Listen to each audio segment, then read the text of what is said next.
자, 저금리 시대, 아까 시작도 했죠. 제가 저금리 시대에 제 영향 안 받겠어요?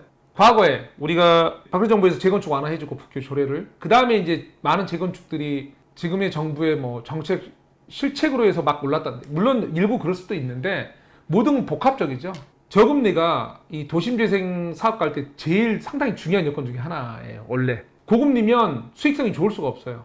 어마어마하게 돈을 빌려서 하는 사업이라서.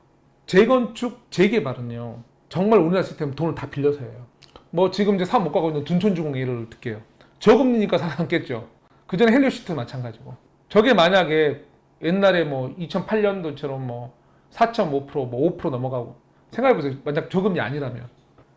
이주비부터 어마어마하거든요. 우리는 또 이 재건축은 특징이, 우리가 아파트는 서서히 택지지구에선 땅을 만들고 이게 서서히 이렇게 이제 이런 거 돈이 차분차분 들어가잖아요.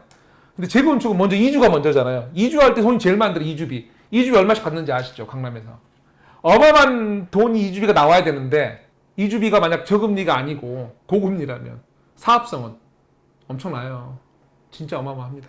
이번에 이제 서울시가 사실 일몰이라고 해서 재건축, 재개발, 도심재생에 대해서 지난번 600 몇 개에서 한 절반 날려버렸죠. 해제하면서 300 몇 군데.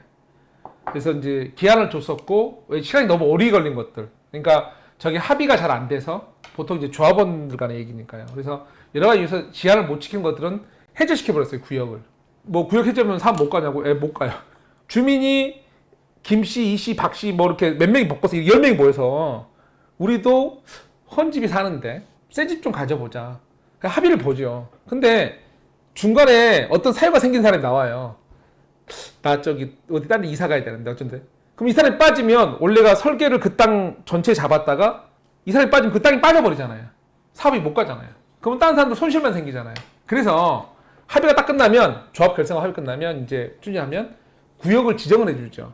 그러면 그 다음부터는 이 새로 사는 사람이 이 채무, 이제 우리나라 보통 채무 인수지라는데, 이 사람이 기존에 계약적으로 그걸 인수하고 들어가는 거죠. 예. 그래서 그게 되는데, 만약 구역 해제해버리면 구속력이 없어요. 배신자가 생겨도 사업이 망해도 할 말이 없어요. 그래서 사실은 이제 이 구역 지정인데, 그거를 정부가 해제했단 말이에요. 서울시가 많이. 근데 이제 서울시가 어떤 이유에 의해서 지금 이제 좀 문제가 있다가 본 거죠. 그 내용 보겠지만. 그래서 이제 서울시가 갑자기 기회를 준대요. 뭐하게? 너희 일로 했는데 다시 한번 너희 좀 기회 줄게. 좀 놓쳤지 너희. 그걸 구역을 좀 보셔야 돼요. 지금 상황이. 왜? 다시 꺼진 분인 줄 알았더니 이 불 붙일 수도 있는 거고, 주변에 이주 문제도 있을 거고, 여러 가지 문제가 있으니까. 자, 일몰 기한 연장 검토인데요. 아직 확정된 게 아니라 검토란 얘기 하는 거고요. 이제 저렇게 나왔죠. 우선 일몰 기한에 대해서 나오죠. 일몰제란, 여기 이제 일몰제란 사업 진척이 더딘 정비구역 해제 절차, 해제한 절차. 근데 2012년 3월, 안 보인다. 지워야 되겠다. 2012년 12월 30일 이전 정비계획 수립된 구역에서 승인된 추진의 경우 2일자로 조합 설립 데드라인이 지났대요. 끝났대요. 이미. 근데 이거를 살려줘 보겠다. 몇 개? 딱 24개. 이게 위에가 24개예요. 그래서 저는 이제 이 다음 페이지에서 저기 24군데 위치를 대충 살펴볼 필요가 있다. 왜? 재건축은 항상 똑같지만 이 도심재생은 항상 2주를 먼저 시작하고 2주비를 많이 받고 이런 식으로 흘러가기 때문에 항상 여파가 오죠. 안 올 수가 없죠.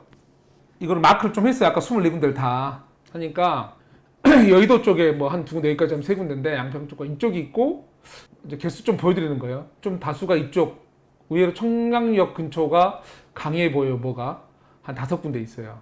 강동 쪽은 좀 약해요. 딸랑 2개인데 마천시장하고 이쪽 한양 아파트인가 뭐 이쪽 송파 하양 이쪽인데, 그래서 지금 보면 1번 청량역 근처 문제 있어 보여요. 장기적으로. 물론 이제 압구정이랑 이쪽은 반포랑은 뭐 할 말 없으니까 내가, 근데 하여간에 이렇습니다. 2번. 그 다음에 3번이 여기. 저 24개를 묶어서 여파가 좀 클 걸 보면, 저라면 지금 24군데 아까 봤던 그거 아파트들 세대, 현재 임대 가격, 주변의 임대 가격 조사 좀 하세요. 그게 맞는 것 같아요. 거기까지만 말씀드릴게요. 물론 여러분 정부 규제도 다 생각하시고, 옛날 같은 규제였으면 무조건 돈 내다 말씀드리겠는데, 이게 규제라는 게 여러분의 그 매도 타이밍을 정할 때가 많거든요. 부동산은 우리가 이제 전문가 입장에 투자한다는 거는 뭐냐면 매도 타이밍을 잘 생각하죠. 그러니까 물건을 잘 사면 뭐 쉽게 말로 싸게 산다는 의미가 남보다 싸게 사면 나는 팔 기회가 많아요. 뭐 금방 오르니까. 비싸게 사면 상투면 팔 기회가 처음부터 끝나는 거죠. 상투란 게 처음부터 끝나잖아요.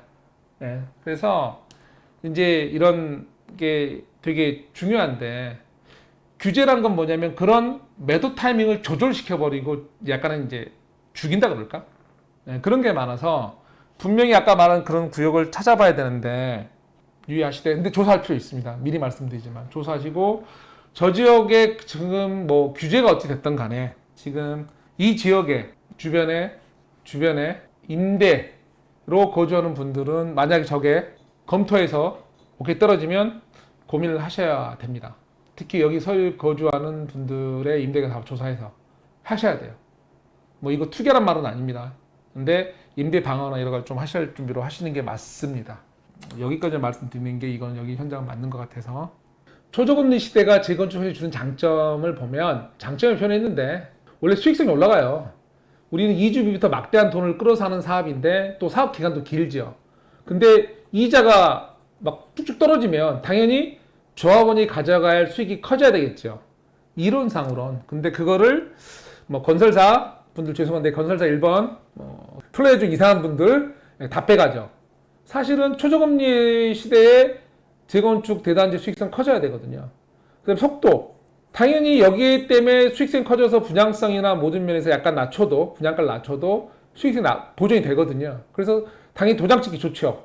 보통 조합원 하면 권리자가 생각하는데요. 조합원은 철저한 채무자고 조합원은 철저히 끝까지 책임지는 사람이에요. 그리고 자기가 시행자예요. 우리가 땅을 사서 할 때 저희가 사업을 한다 그러면 제가 땅 할 때 요즘에 땅값이 너무 비싸니까 당연히 대출을 하죠. PF란 걸. 그때 제일 관건은 싸우는 건 뭐죠? 수수료 싸우지만 이자 너 얼마 받을 거야? 보통 시행사업이라는 게 사업 기간이 뭐 길거든요. 근데 이자 싸움 때문에 수익이 다 빠져요. 만약 이자가 좀만 높으면 은행이 돈 다 벌어가요. 전 못 벌어요. 그래서 보통 시공사나 이런 잘못 이상한 건설사들 만나서 고생을 하면 그 이자 때문에 시공사한테 도장을 찍죠. 왜? 집이 준공이 안 나면 이자에 녹아나서 난 죽으니까. 그래서 이자가 정말 중요한 사업의 키예요. 그런데 초저금리래. 당연히 원래는 돈이 돼야 되고 수익이 나야 되죠. 그래서 속도 도장 나겠죠. 근데 이제 그렇게 안 난다. 그러면 자기 조합 뭔가 문제를 생각해 보셔야 돼요. 이주비 부담 아래 그랑 똑같은 얘기죠. 예. 이주비 부담 정말 커요. 초반에 들어간 돈 이주비가 처음부터 이 돈을 큰 돈을 쓰기 때문에 택지지구는 처음부터 저 돈 안 쓰거든요. 이주가 없으니까. 근데 이제 서울 한가운데는 이걸 이주비를 어마어마하게 풀어야 되잖아요. 그래서 주변에 영향을 바로 주죠.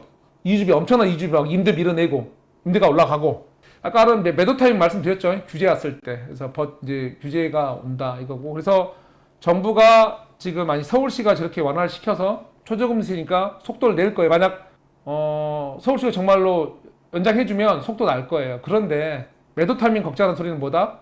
정부가 현재 규제를 한 상태가 있고 또 추가 규제가 나올 거기 때문에 초저금리라 지금 조합원 인사나 말고 들어가시는 분들은 정말 고민 많이 하시고 들어가셔라. 이제 벌써 슬슬 보면 이런 것도 고민을 해봐야 되는 거죠. 서울 밀어내기 분양 쏟아질까 하면서 예정지들이 나와요. 서울 시내에만 나올 물건들이 있죠. 이제 분양은 잘 될 거예요. 로또니까 잘 되는데 장기적으로 봤을 때 이런 거 벌써 이제 조금씩 나오죠. 조정지역 3억 이상도. 근데 강남은 뭐 번호가 3억 이하는 없으니까. 근데 점점 묶을 거예요. 그래서 매수 수요가 장기적으로 봤을 때 분양 같은 경우 전매 1급도 아니라 묶일 거고 그게 몇 년 뒤잖아요. 뭐 5년씩 묶으면. 다시 한 말씀이지만 우리나라는 상황이 이제 나쁘기만 얘기하면 지금 저금리 시대, 고령화 시대가 와가고 있고 5년 후에를 생각해 보면 조심할 상황이 많아요. 이 저금리 시대. 우리 안 좋은 조건만 유추한다고 하면 정말 수요층이 급감할 수도 있다. 1, 2년 내에는 뭐 문제가 없어 보여요. 아무리 봐도. 장기 5년 동안에 장기적으로 봤을 때 우리의 지금 고령화 상황이나 그분들이 돈을 할 데가 없는 상황이나 뭐 그다음에 성장률, 경제 성장률 또 떨어지겠죠. 이번에 떨어졌는데 그런 상황이나 왜냐면 미국하고 아까 제가 쉽게 안 끝난다고 얘기했는데 옛날에 사실 아까 한 얘기 중에 제가 그거 한 얘기 있잖아요. 우리의 지금 제조업의 가장 문제가 사람들은 다 품종 다양해졌어요. 그래서 소량 생산해야 되는데 우리 시스템은 한두 가지를 대량 생산 매매하죠. 그래서 항상 공급과잉. 그래서 수요층이 죽었어요. 그래서 돈이 너무 많이 풀려서 미국이 2008년에 양적 완화에서 가장 문제가 뭐냐면 수요층이 죽었다예요. 어떻게 보면 수용이 안 맞으니까. 그리고 실제 쓸 돈이 없고 너무나 많은 자산 가격이 올라서 쓸 돈이 없어요, 일반은. 그래서 물건이 팔 데가 없어요. 그래서 트럼프 미국 대통령이 보호주에서 국수주의 하는 게 이제 수요층, 자기들 수요층 자기 회사 커버시키겠다 하죠. 그래서 중국이 사실은 이제 거기에 문제가 생기죠. 최대 수출국이니까. 우리는 중국한테 또 수출 엄청 하고 있고. 그게 쉽게 해결이 안 될 것 같고 꼭 코로나 아니어도 향후 5년 동안 그 문제가 타개가 돼야 되거든요. 근데 쉽지가 않아요. 그래서 하는 말씀이에요. 5년 뒤를 무작정 답을 내시면 안 돼요. 그 저금리 시대에 재건축은 속도를 낼 수밖에 없습니다. 만약 완화되면 보셔야 되고요. 근데 지역별로 공급과 수요가 좀 다르니까 정확히 보시고 공급하는 건 완전히 좋은 아파트 위주로 강남 위주로 갈 거고 강북도 상당히 많은 여름의 문화에 대비해서 커뮤니티 시설이 극대화될 겁니다. 그래서 이제 거기에 나중에 들어갈 수요는 좀 다른 수요겠죠. 설화섬 이미 있고 단지 이제 제가 말하는 2주 나오는 수요를 좀 잘 보시라는 얘기고요. 지금부터는 모든 규제가 장기 투자입니다. 단기로 치고 빨리 생각을 하지 마시고 무리한 건 하지 마시기 바랍니다. 이왕이면 한 개 단지보다 여러 개 묶여있는 영향권이 있는 지역이 묶여있는지 잘 보시기 바랍니다. 그리고 제가 마지막으로 하는 거 그래도 어쨌든 간에 절대 수요, 장기적 수요 감소 이거는 이제 생각하셔야 됩니다. 정말로 금리 내려가고 이 정도 되면 정부의 가르마 타는 정책, 선별적인 정책이 강화된 게 반드시 할 수밖에 없는 돈은 산업체로라 벤처 이쪽으로 하게 해야 되는 상황이고 어떻게 보면 이제 주식시장도 살려야 할 상황이고 모두가 다. 근데 주식시장 우리가 마음대로 되는 게 아니고 저기 연동성 커지니까 그래서 함부로 하는 것보다는 정말로 장기적으로 좀 묶여도 된다. 그거 아니면 조심하시면서 가시라 하고 단지 이주 시장을 보고 장기적으로 보겠다 그러면 아까 보신 그 서울시에서 말하는 그쪽 지역들 그런 지역들에 가서 뭐 하시는 거는 좀 조사해 보시면 나쁘지 않을 것 같아요.